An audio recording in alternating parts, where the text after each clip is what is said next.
And here we go. Welcome again to another episode of Idiots with Internet. As always, I'm Pat, joined by the incredible Alex. How you doing today, buddy? Stupid. Hey, I'm really dumb. Today I'm feeling extra dumb. I napped in the middle of the day, and that is very unlikely for me. It doesn't happen. No, I'm the same way. They say it's actually genetic, that it's something that's like passed down through your lineage of people who are more apt at nap, and some people just don't do it. My father, he was just never a napper. He says he still doesn't. My ma always fallen asleep, but I think that's more drug induced than anything. And Yeah. you see it in different families where it's like a thing they do, take siestas almost, but no, not me. Yeah. I always I think siestas are for communists. or just really hot countries where it's like, hey, between 1 and 2 p.m. we just can't be outside.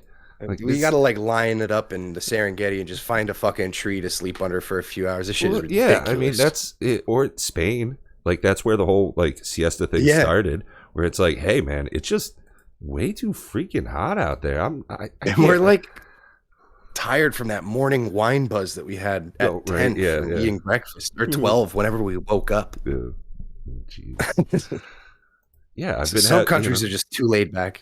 I've been having meat and wine for breakfast, and come 1, I need a nap, and it's not even about it being hot out. It's just like, man, it's so warm and comfy. I could go take a nap. Feels so good. Just gonna lay down for a bit.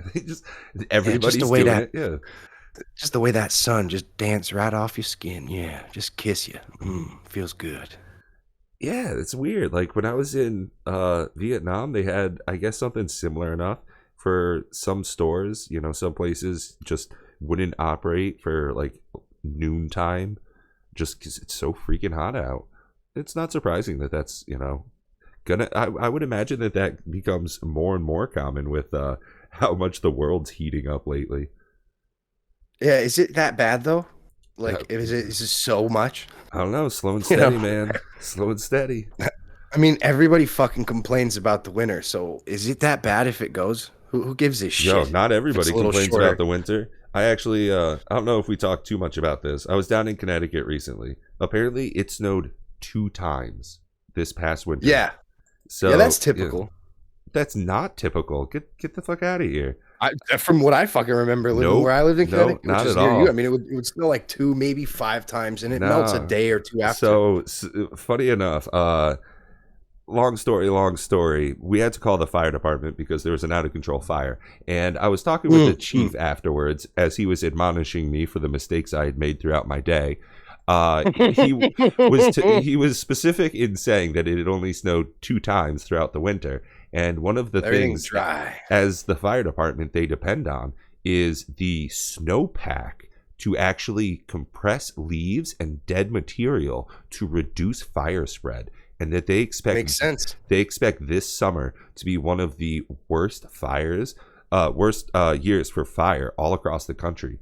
So the guy that we were talking to, Marky Mark knows him for years and years. They have a trade on hunting on his property, and apparently the fire chief for Hampton is actually one of the top 10 forest fire chiefs all across the country. He gets flown out to California and stuff.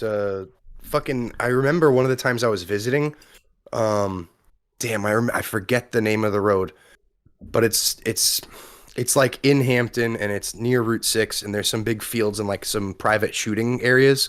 Oh yeah, that have signs, and they did a controlled burn as I drove by, and the whole fucking field was on fire, 3-foot flames. But these guys were doing it so that it was sick to kind of sit by and watch. I was like, wow. Yeah. And when I was in Scouts, he actually helped as part of our training when we were young. We did all of our Boy Scout meetings at the Hampton Fire Department, and we actually got to burn kerosene, gasoline, and diesel in pits outside, and use blankets and fire extinguishers to learn about fire spread and controllability.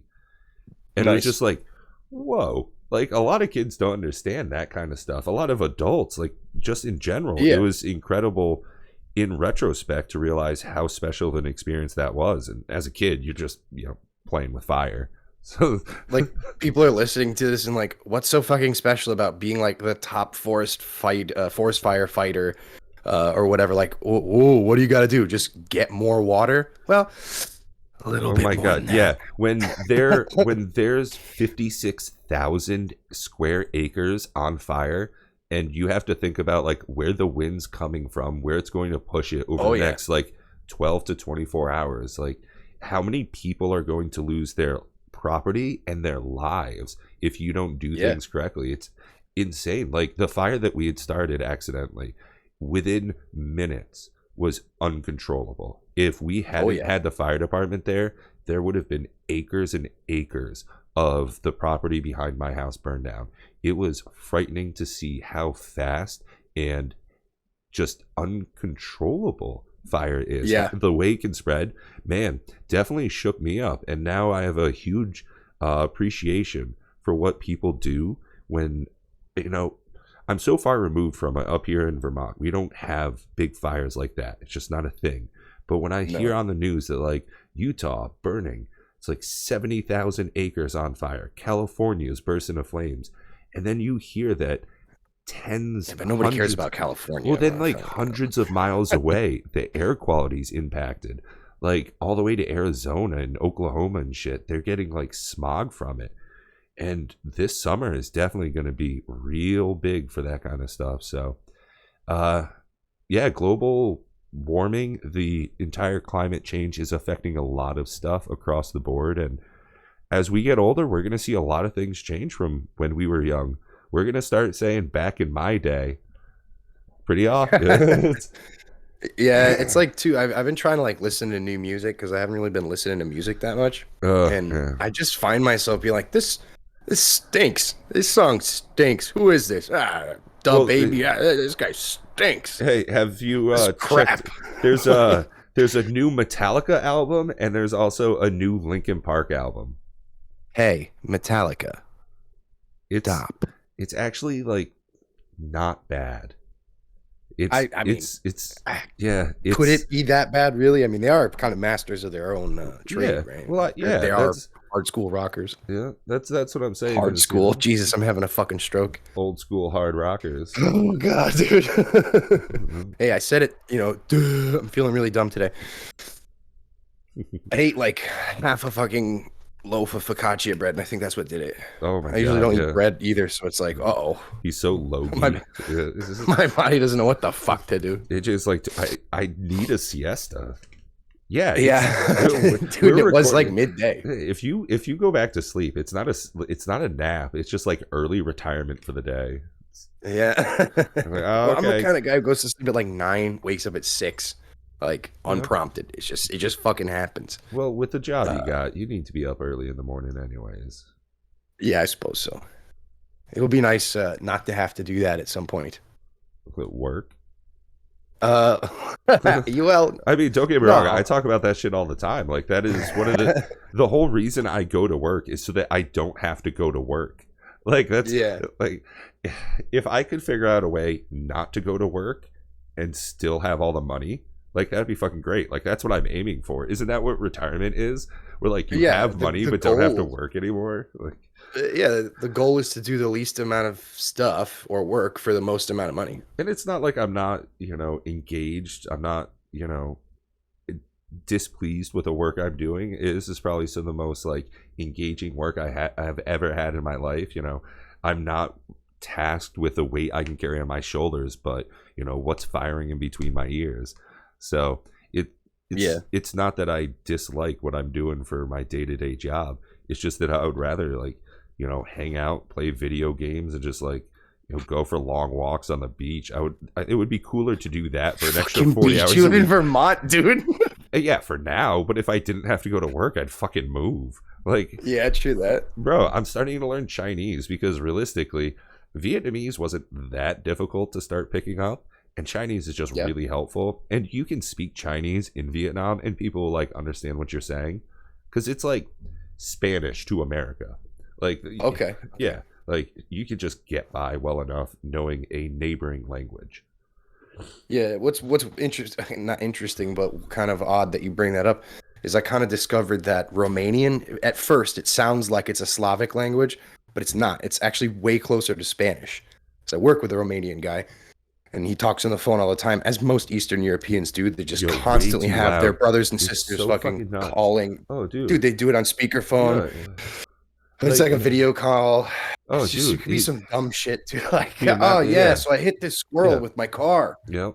We had a couple of like Ukrainian car dealers that would come into our office and they would just like be very loud on their phone with somebody clearly like not in this fucking country, just because like, Yeah, like you hear like goats and chickens and shit in the background, and he's like on speakerphone and like he's actively trying to register a car but also talk about like getting his cousin into the country. It's like, what the fuck is happening, man? Like, dude, today I went and I got some fuel down at my local store, right?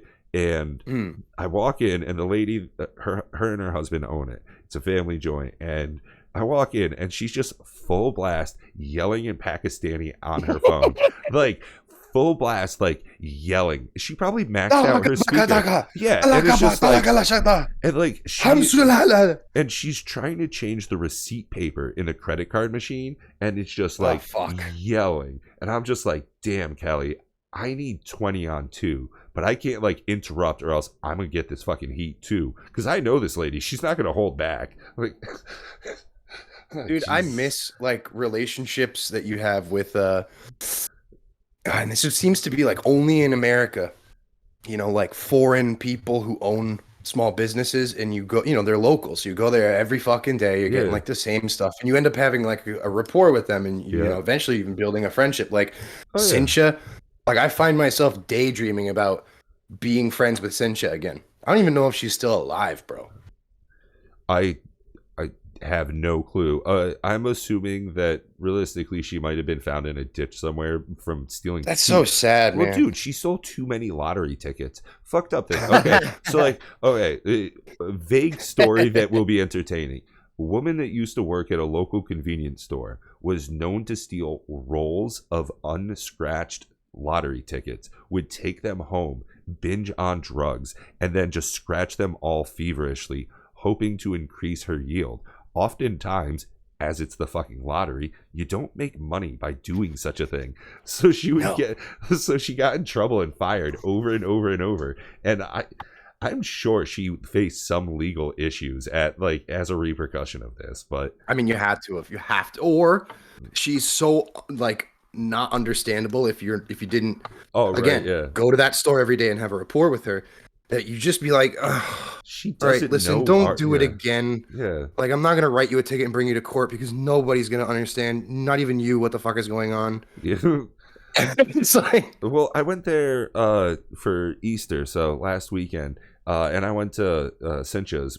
It's just the place we call it, even though she doesn't work there anymore. Yeah, like it's actually Mickey's. Yeah, like Mickey, that fella owns it. That dude was still there. He was in the back because the guy working the register didn't understand what I was saying to him. He's on training or some shit. Or it's like his son. I'm just trying to tell him that like you said these NOS energy drinks 2 for $7. And you're charging me 8, and then Mickey's just like, but I was astonished. One of the things about that store, I don't think you see anywhere else, like in all of Connecticut, they sell porn mags. Like it was they do, and in like, I just the place across from Tony's Pizza, they sell porn in there too. I just assumed that like that isn't an industry anymore. Like, no, dude, it's a thing. It's just holding on by a dear. Like just a thread, and it's only in those stores. Where the fuck else are you gonna go? To an actual porn store? You gotta drive like 45 minutes away to get to one of those. Fuck that. I'm pretty sure Dan's Adult World in Connecticut shut down. That shit shut down a while ago. It went to like no freeze, and it turned into like a fucking hair salon, a tire shop, whatever the fuck. Now I think it's a homeless shelter. What I don't get is that like those things still outside of the physical product, like. Okay, I don't even have a way to play a DVD on my computer. Like, I can't put a CD in my computer. Like, I'd have to watch porn on my fucking Xbox if I had like a disc. Like, I'm not going to get a VHS. What is this, 1998? Get the fuck out of here. Like, And you better hope that the DVD didn't come from fucking Europe because it's not formatted to play on yeah, American right. consoles. And it, like, bro, I don't need that type of shit. Like, I'm not sitting in my living room jacking off on a fucking 42-inch HD TV. No, I'm gonna like, I'm supposed to be mildly ashamed. I'm gonna use my phone in a dark room like a fucking adult. Like, and dude, it's free. Like, there are just so many sites where any fetish you want, you can like just click for no fee. And it's like, yeah, pretty much. Like, speaking of weird fetishes, oh Jesus this Christ, fucking guy, dude. Oh, this guy on the internet, he will pay. He does like Craigslist ads and shit too. And you probably have seen him if you're listening. There's a video circling around, or maybe several actually. Now that I think about it, this guy, he dresses up in like a fucking gimp suit and goes into people's septic tanks with a camera and just chills in there and then like rubs shit all over himself. It's so fucking weird. Apparently, he pays you $150 to do this. I thought that was going to be. I know. I thought it was going to be a different story. Oh no! See, I'm the wild card here. Hey, welcome to the Idiots with Internet podcast. Make friends in the comments. Subscribe. Yeah. Well, I mean, we were talking about fetishes and then Chinese, and I was like, oh, that's a fetish, right? Isn't that a fetish for that guy? He dresses up in like a gimp suit, goes down in people's septics and plays around and shit. Absolutely. You're telling me that guy's dick's not hard? You're telling me that guy isn't ripping that gimp suit? I don't know if probably that I guess that would be kind of like the motion to his ocean if he's doing that kind of a thing. But there are also people that just like eat styrofoam. You know, like what I mean, like My Strange Addiction who are shit. Afraid of cotton. You know, like My Strange Addiction people, where it's like I really like walking around with AA batteries in my pocket. Like I can't not have it. Like it makes me feel special. People who eat chalk. Yeah, like I don't know if they're getting off on it, but like it does something for him. So maybe Mr. Gimpy wants to get all like poo ridden, and that like makes him feel happy but not horny. I'm not. I don't know, man. I have a funny feeling. I'm just thinking like it's not as pure as that. I mean, my thought of it is like, for $150, if someone wants to climb down in my shit tank and jerk off, like, yo, whatever. Like, I'll take the money. Like, but it, like, right? Like, I mean, yeah, but the thing is, though, like, if he keeps coming every day and you start actually get like, you know, wait, how did you spell income? How did you spell the word coming? Yeah, well, that's up to that's up to the viewer's imagination. Then I mean, eventually, is that money gonna have to be taxed? Like, do you have to like write that off? Like, some guy comes and plays around in my septic tank. No. I definitely. You're gonna get called by the IRS if you start making like 11 grand a year from that shit. It is definitely the dirtiest money. It, like, he better PayPal me. I don't want like a handful of cash from this guy. Like, oh, dude. He's trying to like give me quarters. Like, the fuck? Just fucking nickname him Corn Tooth. Yeah, just not doing this. I hate to see that he's like a junior like officer in my state legislature or something, and like he's just like a pretty hardworking guy, but he's got this weird thing. Dude. Yeah, he can't sleep unless he does this at least once a week, bathe in someone else's shit. Yeah. Or it's like, or he like feels like he has to murder things. Right, it's the only way he can like release. Yeah, like it's the only. I only feel refreshed when this occurs. It's like, well, hey, this has been a super fun episode. Thank you everybody for tuning in this week. If you like more content than like this, you really should seek out therapy. Like, yes. not a sponsor, but BetterHelp.com might be your key. Until next week, we've been idiots. You've been awesome. Take care, stay well, and wash your booty hole. I like it.